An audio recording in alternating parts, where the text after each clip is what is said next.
an AP election update. I'm Julie Pace. Polls are now closed in several states, including Kentucky, where AP is ready to call a winner in that closely watched Senate race. Tea Party favorite Rand Paul has pulled out a win over his Democratic opponent, Jack Conway. The GOP has also picked up a Senate seat in Indiana. AP is calling that race for Republican Dan Coats. South Carolina's Republican Senator Jim DeMint and Vermont Democratic Senator Patrick Leahy are also winners in their re-election campaigns. Now, beyond the results in the individual races tonight, we're really watching for how the balance of power shifts on Capitol Hill. With the GOP almost certain to win the House, the question tonight is by how much, and will they take the Senate too?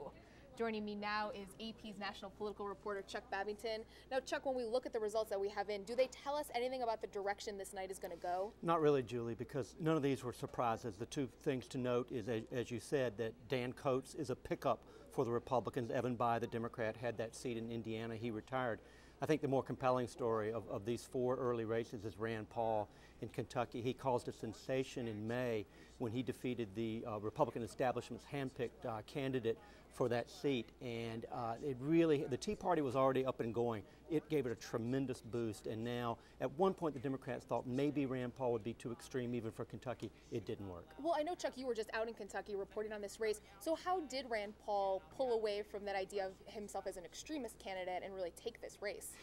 Basically, he said, my positions are not too extreme for Kentucky. Kentucky is a red Republican-leaning state, Julie, so he really didn't have to. All he had to do was say, I'm not crazy, I'm a serious contender. He's an intense man, obviously intelligent, he's an ophthalmologist. And of course, his dad is Ron Paul, the Texas congressman who ran for president and is a hero to many libertarians. Great. AP political reporter Chuck Babington, thank you for joining us. And stay with us throughout the night as more results come in. I'm Julie Pace with this AP election update.